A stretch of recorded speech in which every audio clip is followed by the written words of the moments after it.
Why do so many Christians act so badly is a question that's often asked. One of the greatest obstacles, a number of people observe this, one of the greatest obstacles to Christianity is Christians. And that's true. There's some news about that, particularly, sadly, some ministers, people leading ministries in particular, that have done something that's very bad in a whole realm of things that won't rehearse, and then their organisation or their churches seek to cover that up. Now, interestingly, we've looked at this before. The Bible actually prepares us for that we shouldn't be surprised. It has a response, has an opinion on that.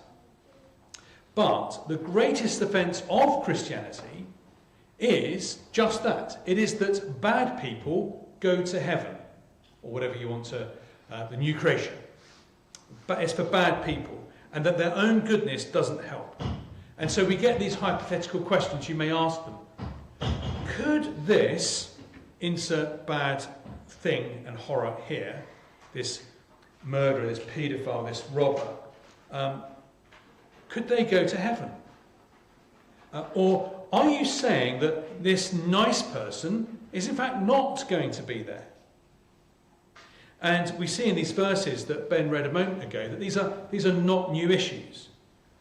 And maybe it's something that you've thought about one way or another. Why would God have me? Maybe you've thought, surely they are beyond it. Now, you know that's the wrong answer, but you catch yourself thinking it. And it's hard for us because it's so strange, because everything else in life is based on merit, and rightly so. Your place in the team, who wins, a university place, a job offer. In fact, you have a right anger if that is not the basis that those things happen on. But not so when you become a Christian. Our disqualification is our qualification. Jesus alone qualifies us. And this is an offence. So I want you to feel the offence this morning, that for the moralist and for those who say, well, that's not judge or criticise, that both of those sort of people that we're inclined towards to be will be offended by what Jesus does. And Mark 2, verses 13 to 17 really help us, because we see not just the ideas, but we see Jesus in action as he meets Levi. And he helps us to rethink our relationship to Jesus and our need, but also our attitude towards others. Everyone needs Jesus, and nobody is beyond him. So if you think you are not good enough for Jesus, this is good news. You are. If you think you're good enough for Jesus, this is bad news, because you're not. And once we get this, and once we communicate this to the world, we'll find conflict. From here on in Mark, Jesus' grace, it sort of flagged a bit last week, a bit this week, but from here on, Jesus' grace is what gets him into difficulty, especially with religious types. Verse 16, why does he do this? So if you think you're not good enough for Jesus, this is a passage of good news. If you think you are, I have some very bad news for you. And three sort of highlights I want to make from this passage about Jesus and whom he accepts, that change how we see Jesus and ourselves and others. So first, Jesus calls whomever he wishes. Secondly, Jesus restores all those he calls. And thirdly, Jesus answers his critics. So Jesus calls whomever he wishes. So once again, verse 13, there's a crowd and Jesus teaches. That's always where the action seems to happen in Mark. And he sees Levi. Now, who is Levi? This is the same story that's told in Matthew. In Matthew, this character is Matthew. And here, he's called Levi. So we see Levi as Matthew. Levi is a family name. Matthew is a personal name. So Mark uses the name Levi to show his Jewishness, that he's descended from the tribe of Levi. That's the priestly class. So he's meant to teach and be an example to Israel. But that's not what he's like. Levi's not like that. Levi is a tax collector. Now, when we say tax collector, we instinctively think of the Inland Revenue. And we don't like them, do we? Who likes paying tax? In any way, don't put your hand up. That's not what Mark is talking about. When the Gospels talk about tax collectors, don't read in Inland Revenue. And now, nobody likes paying tax. You look at your pay slip, you see how much goes to the government or your VAT, but whatever your opinions are that you're entitled to, you do get something back for it. You might not think it's value for money, but you get something back for it. Less so during the Roman Empire. More, you've got issues of they just extend their empire a bit more. The emperor gets a bit more wine or something. You don't get that much back from it. The aqueduct, if you've seen the Monty Python sketch. But that's about it. The Romans then appointed Jews, or wherever they were in the empire, they would choose the locals to collect the taxes. And so these tax collectors were traitors. Nationally they were traitors, but in Israel they were also religiously traitors. They're meant to be in God's land, not the Romans. The tax going off to the Romans would have been a sort of blasphemy in a sense. So they're letting down the people and God. Worse still, they would overcharge and keep the difference. And that's a kind of incentive scheme, because if you came in, if you imagine we were occupied by a foreign power, and they said, "Do anyone want to be a tax collector?" You're like, "No, I'm going to lose all my friends. And you're going to be really, really rich out of it." Maybe. So the authorities were fine with that because it meant that the job got done. Now the Romans, you'd expect this sort of behaviour from it, occupying power, getting what they can out of people. But you'd not expect it from a Jew, a fellow national, religious and ethnic brother of yours, especially not from a Levite. So Levi is a thieving traitor. He's a disappointment. He has this rich family heritage of drawing people to God, and he's now part of the oppressive regime. So he sold out his God and his people, and he's dishonestly making himself comfortable.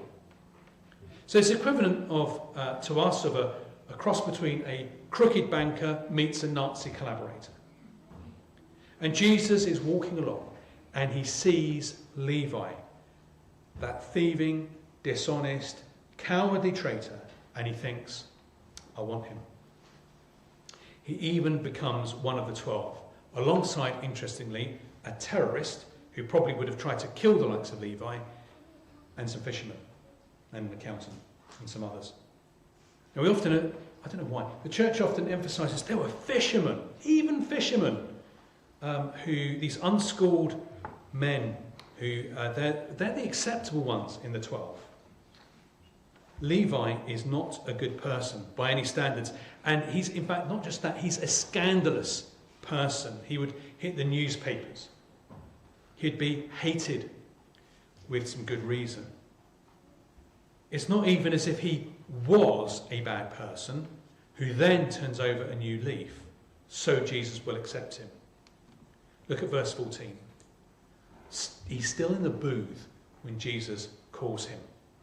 Levi's still at the point and the place of sin when Jesus called. He doesn't wait for him to come out and get sorted. It doesn't say in the text, does it? Jesus walked by, saw Levi and said, "Sort it out, we'll chat later."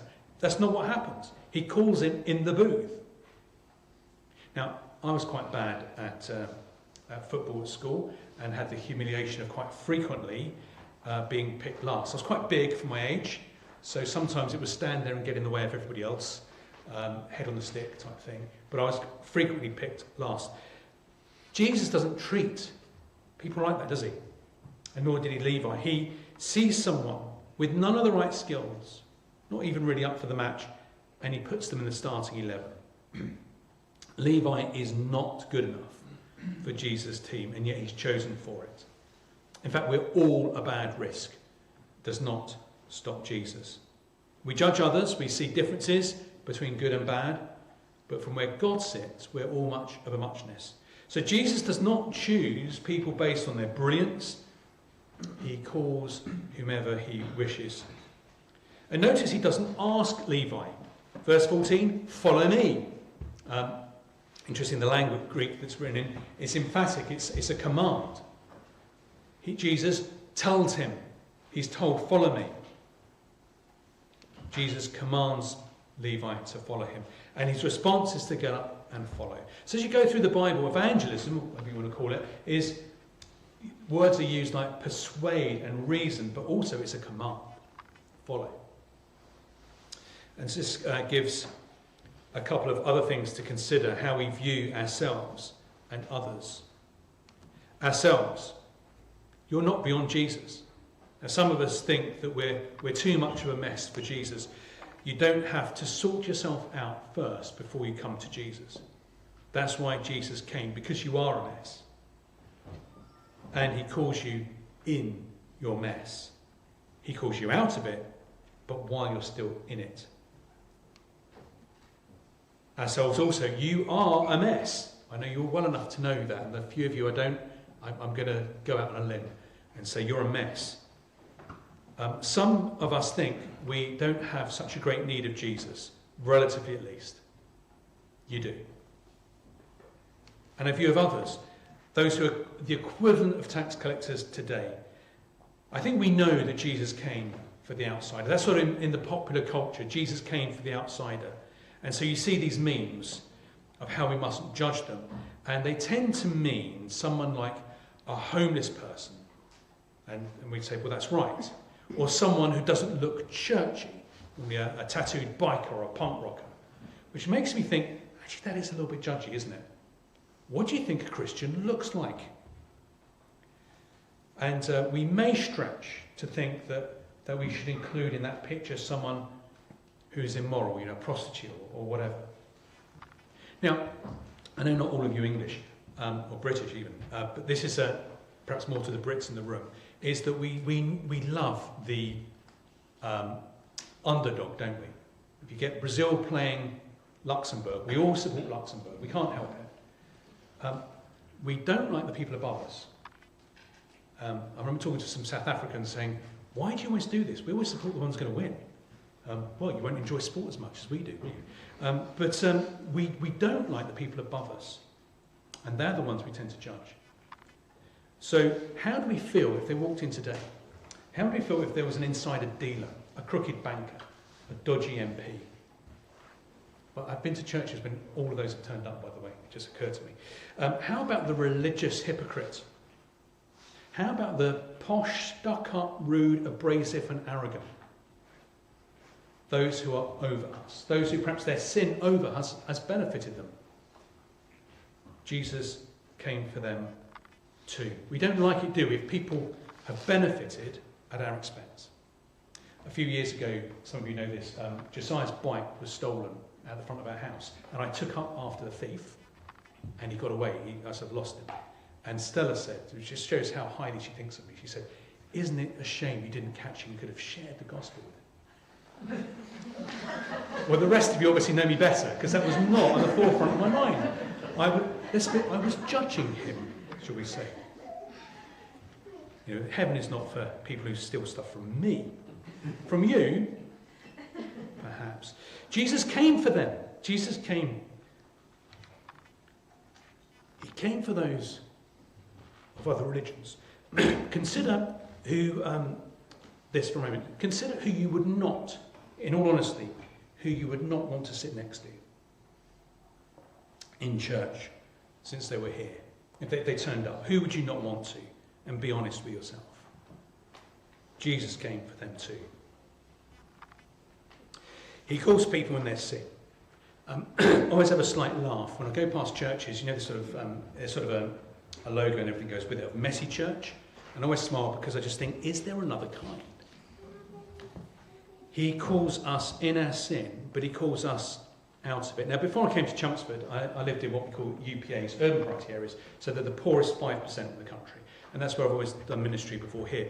And you meet some very interesting people. You do in Chelmsford as well, but you really meet some interesting people there. Very unlikely people came to church. Now, as a young man, I used to think when they turned up in church, I'd go, oh, great.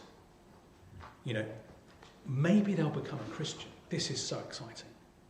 And later, I used to think, oh no, Not that they've come, but what if they do become a Christian?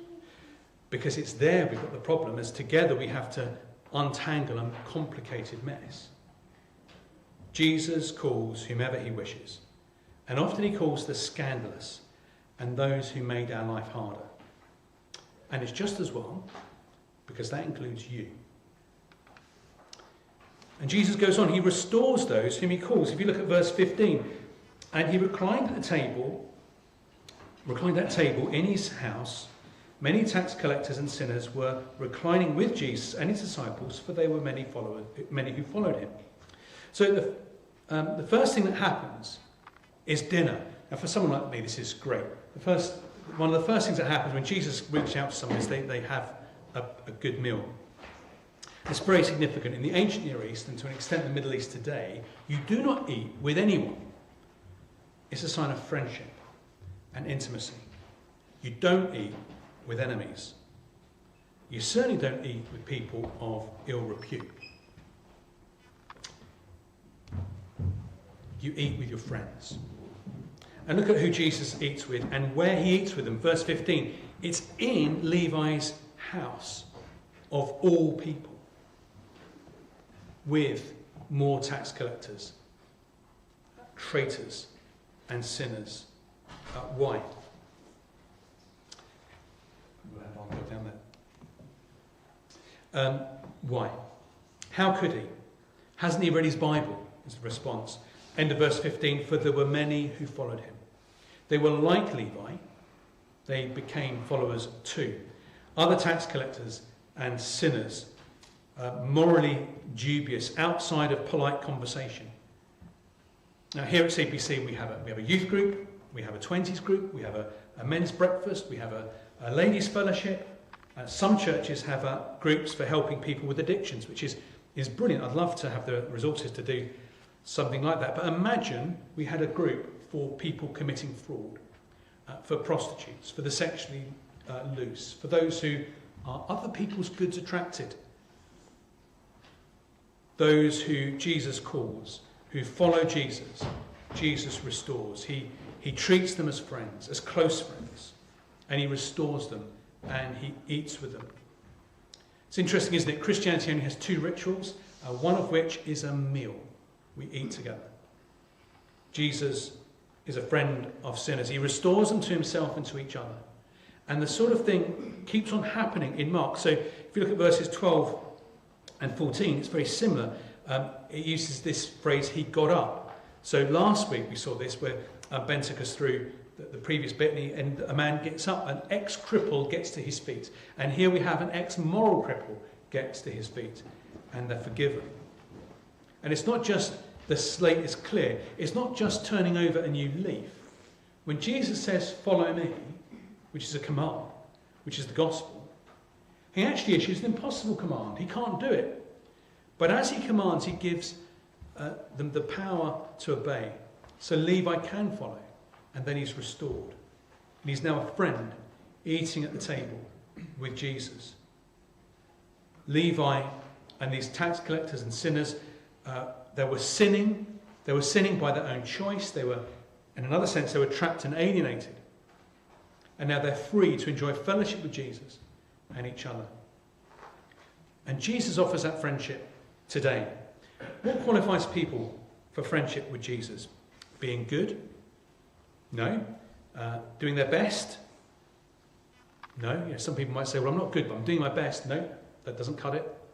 Being religious? That's really not going to cut it. A free gift is the answer. Now notice Jesus calls sinners in their sin. There's nothing that's too scandalous. But he calls them out of it to follow him. And that gets Jesus into hot water. Which brings us to our last thing, is that Jesus answers his critics, and Ben helped us with this a bit earlier, verses 16 to 17. As the scribes of the Pharisees, when they saw that he was eating with sinners and tax collectors, said to his disciples, why does he eat with tax collectors and sinners?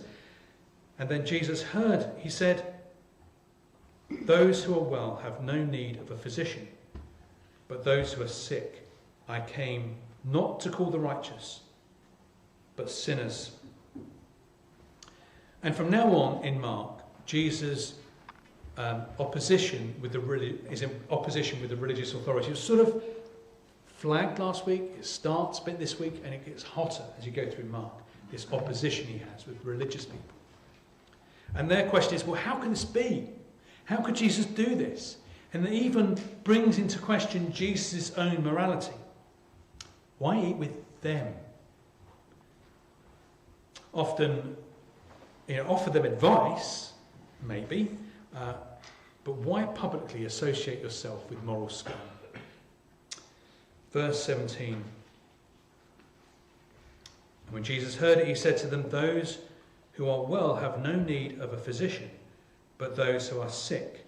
I came not to call the righteous, but sinners. I have come not to call the righteous, but sinners. You go to the doctors when you are not well, I'd suggest. A lot of people lament that they can't get to see their GPs. We have got a really good surgery we belong to. It did get problematic to see your GP for a while, but we have this triage system online, and often you're seen the same day or within a few days. And but imagine filling in their triage system. In fact, I said to one of the nurses, "This is brilliant, I love this." And she said, "That's because we've taken out all the wasters." She didn't quite use those words. But the people who aren't really ill, we just don't see them. And that's why the ill people get in. And so imagine as you're filling in the triage thing and it says symptoms, none. What would you like me to do? Nothing. You're not going to see the doctor, are you? There's no need for the doctor.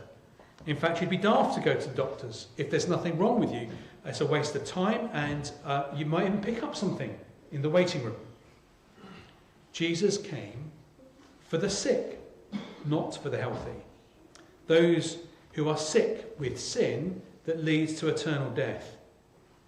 People like Levi, prostitutes, addicts, the immoral, paedophiles, terrorists, murderers, thieves, impossible neighbours, vandals. The list goes on, doesn't it? He did not come for the healthy, but the sick. So who is the healthy? Well, the Pharisees think that they are. Mark goes on to show they are really not healthy at all. In fact, none of us are. We're all sin sick. The nice neighbour who seems to have done nothing wrong. The relation who never rocks the boat. You. We are all in the same boat, and we're kidding ourselves, dangerously kidding ourselves, otherwise. Why are Christians so bad? Verse 17, I have not come to call the righteous, but sinners. Christians are still under treatment. They're not cured until they're in heaven. How far will Jesus forgive and accept? When we say, look, enough's enough, I draw a line at those kind of people. How bad is too bad to be forgiven? I have come not to call the righteous, but sinners. Now at this point, I think we hit a modern problem.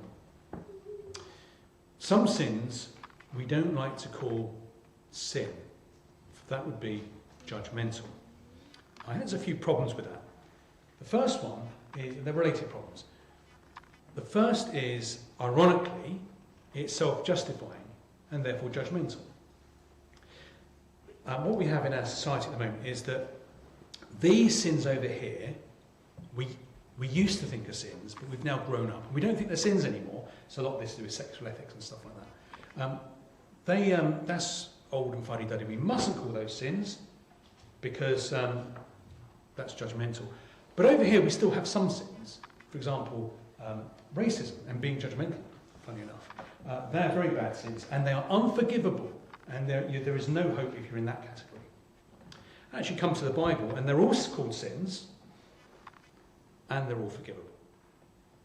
And that's an interesting thing about culture as you read over a few hundred years, is that the Bible has this moral code, and as the society you live in looks at half of what the Bible says and goes, well, duh, like you need to be told that, And the other thing goes, no, that's immoral. The Bible's wrong. It's just that every few decades we swap what we mean. I've written about this a couple of times. It's in the EMF magazine. It's on a blog I write on. So there's an ironic judgmentalism in people jumping down your throat for being judgmental.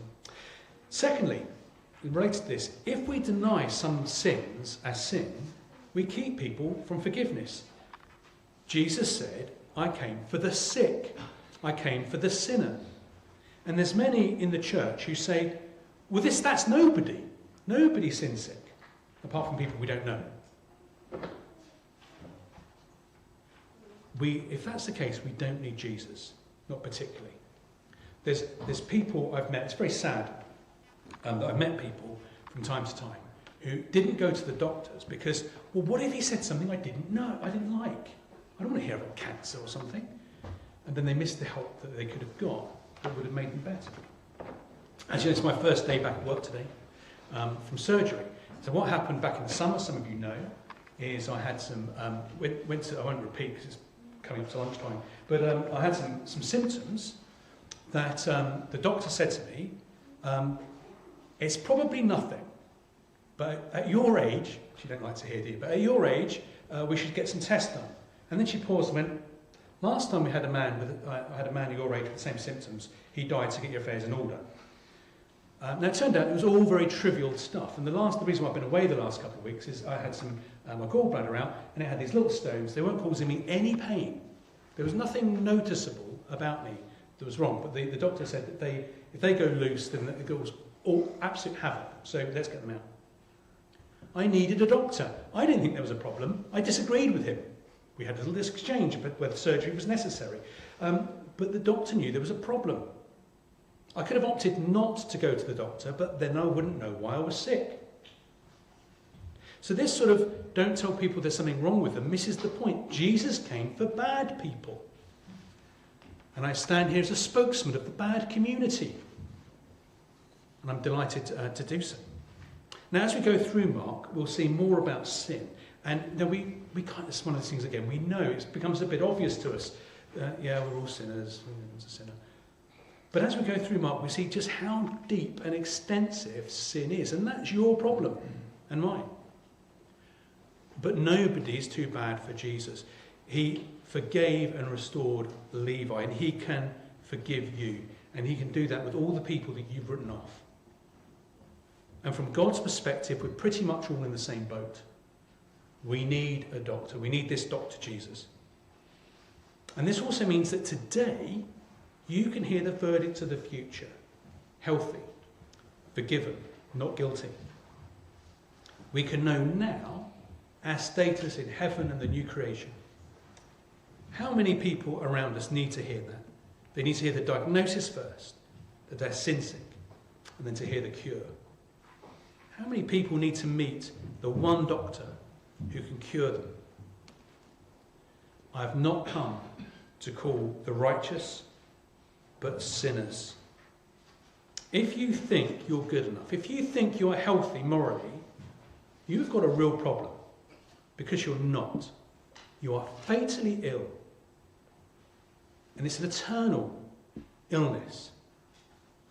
If you think you're not good enough, there's great news. Jesus came especially for you. I have come not to call the righteous, but sinners.